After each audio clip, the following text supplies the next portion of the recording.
The Deimos Pattern Rhino. Unboxing, building and magnetizing the rear door and the Pintle weapons. Right, the Deimos Pattern Rhino. Let's get her open. I've got a couple of these to build. So just two of them. Played quite a lot of games with the Ultramarines in Heresy 2nd edition. Maybe 40 games so far. And at the moment I've got 4 40k Rhinos and I can't think I've ever used more than 2 in a game. So I could have got a few more really.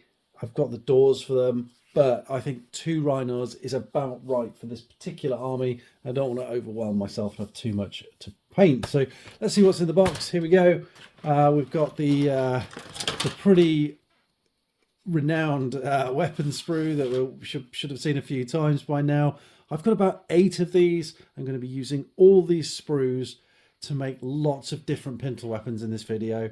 I want all the Rhino options available pretty much because I'm going to be using them as Pintle mounts on other tanks as well. My Predators, my Land Raiders. So we are going to be getting all those sheets out and magnetizing those turrets. I've also got the dozer blades over here. So yeah, at some point I might put the dozer blades on these Rhinos as well actually. So yeah, let's put that to one side. Not much in here. A very, very packed Rhino sheet. Look at how much plastic's on there. I mean, that's tightly packed. It's well designed, isn't it? So we've got the bottom, sides. Wonder if I've got a couple of these in my drawer. I might have a nice one of these somewhere. This here. I might have a nice one of these. A Forge-World one in a box from a 40k one somewhere. I'm going to have a look. I think I've got one. That'd be nice. And then I've got this, which is the other part of the chassis. So we've got the top doors at the front hatch, which we're going to be putting the metal mesh on. What are these? Oh, the door holders. I'm not going to be using the standard doors. I've got these, which are the special Ultramarine Deimos Rhino doors. I've got 3 packs of these, so I'm going to be using these. And I really like painting the, what are they? The wreaths, the laurels, the green laurels on these, like the Roman style. So I've got a couple of sets of these. That's what I'm going to be using. And then what else have we got? The instructions. That's always handy. So we'll put those there. And oh, what's this? Some more useless transfers. Get lost. So yeah, that's the plan. Let's get these put out. Let's see if I can find my special Rhino door. And once we've got the pieces cut out, we'll have them laid out and cleaned up. And we'll get stage 1 of building. Yep, I found it. I've got this, which is like an Ultramarine special edition back panel that one of my friends gave me. So yeah, man, that's the same size. So that is going on a Rhino. Okay, so we've got the first chassis together. And just like the Predator, it can be a bit iffy. And I'll show you what I mean on which part I'm talking about. If you look at this bottom base, you can see just here, between this part and this part, there's like the very smallest gap. The same on the other side. If we get in focus, there we go. The other side's pretty good. This side here, you can see the tiniest gap. You need to squeeze this together as tightly as you can. I actually used my modeling clamps to do it and gave it a good squeeze. And then when you put this centerpiece in and the lid on while it's still setting, make sure you put lots of elastic bands on. You might want to get clamps. Usually here and here are the 2 good places to clamp it. And that way you'll get the tightest fit. You can see my back door here. There's like the smallest gap at the bottom, just there and there. Whereas at the top it is quite tight. And that's what I'm talking about. So just when you put this part into here, make sure it's very, very tight. Give it a good squeeze.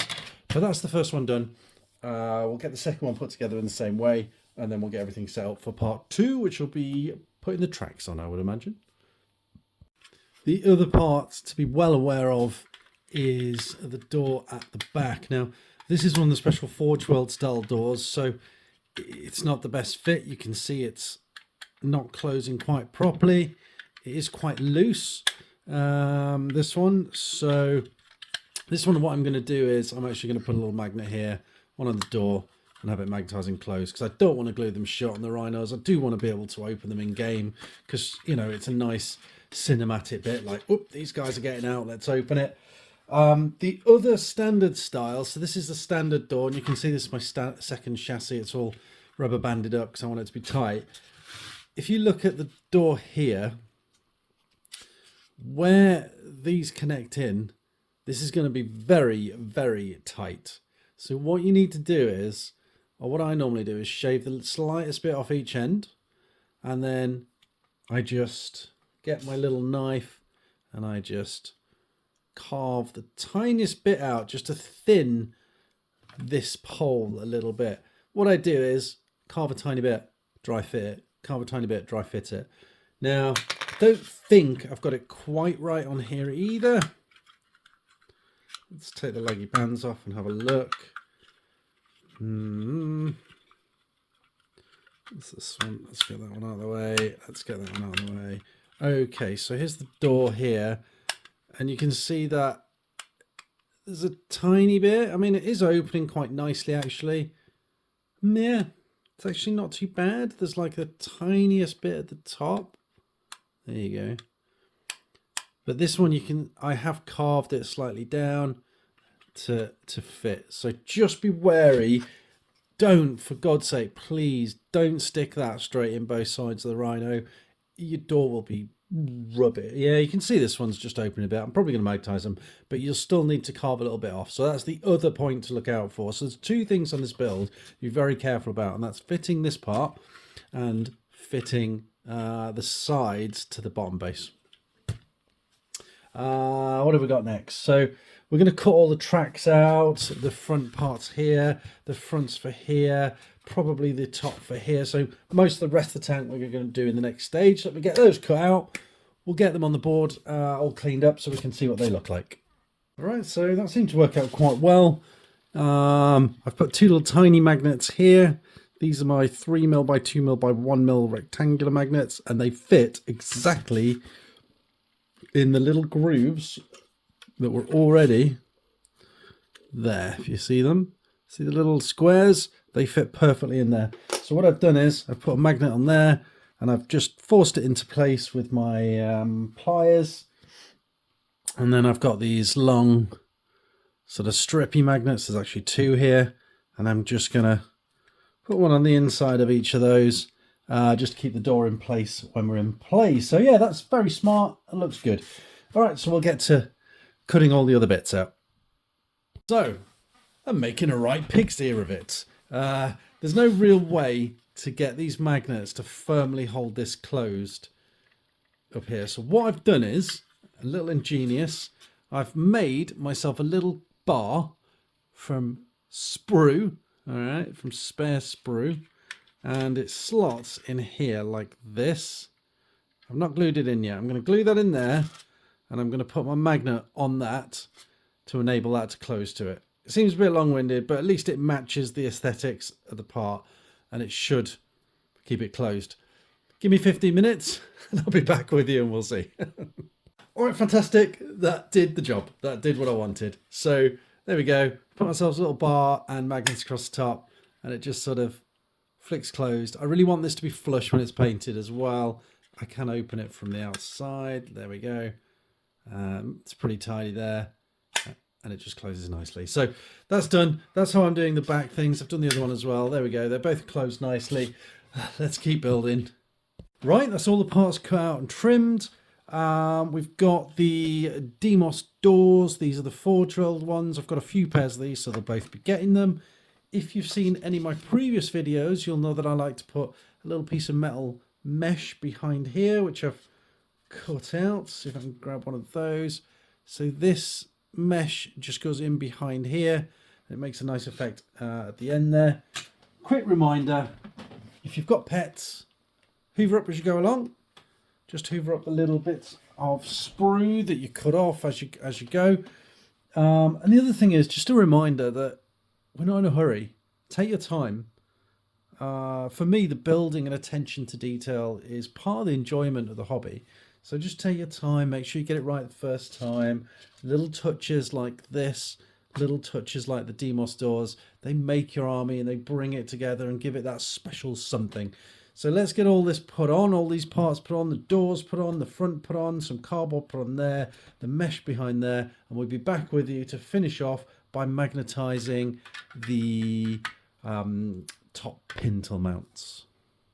And we're back. These two rhinos are now completed. They've taken me a while, but as you can see, I've done my little trick of the mesh on the front. I think that looks really nice, and on my completed Scorpius, I'm very happy with it.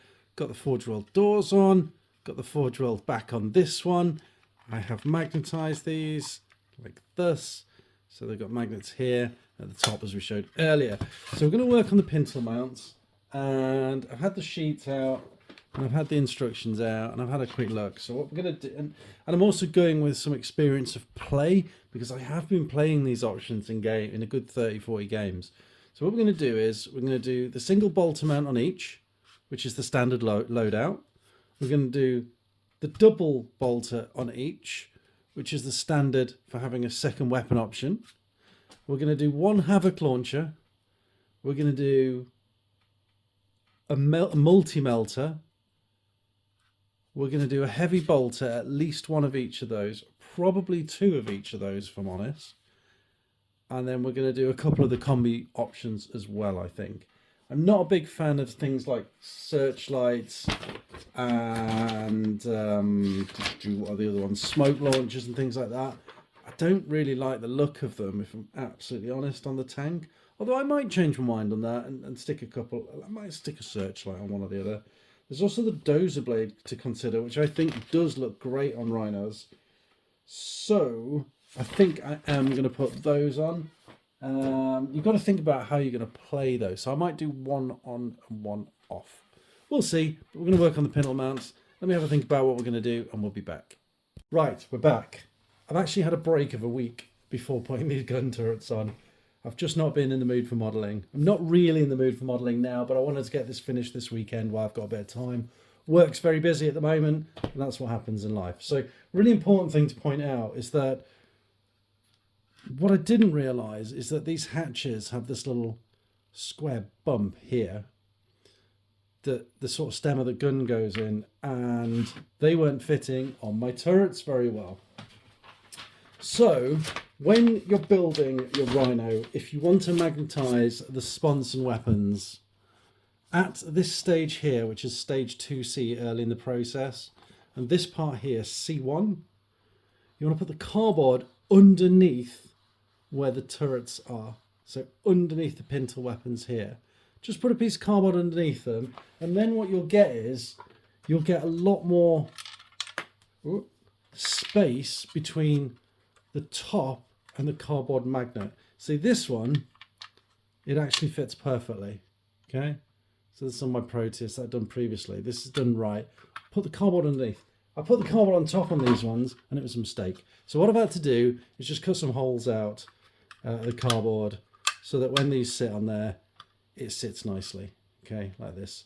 So yeah, just wanted to stop at that point and explain what to do there.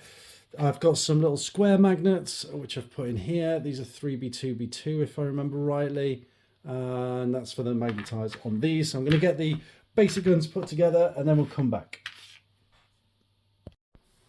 All right, so finally cracked these rhinos, says the other one. So what I've done is this. The heavy bolter was probably the most difficult gun, and you see it's sort of pointing slightly upwards because of its big fat thing at the front. Now normally the heavy bolter and the melters, which I've done here like this, have the person behind them and they sit on the edge of the like this basically. All right, so this is the normal melter or heavy bolter fitting with a guy, but it's different that it attaches to the little circle part like that, and not the way that I've done the other weapons on the rhinos and the way on my predators and my Kratos, my other tanks, and I want them to all work. So what I've done is, get this guy off. Okay, so the heavy bolter I've just chopped off and stuck in there.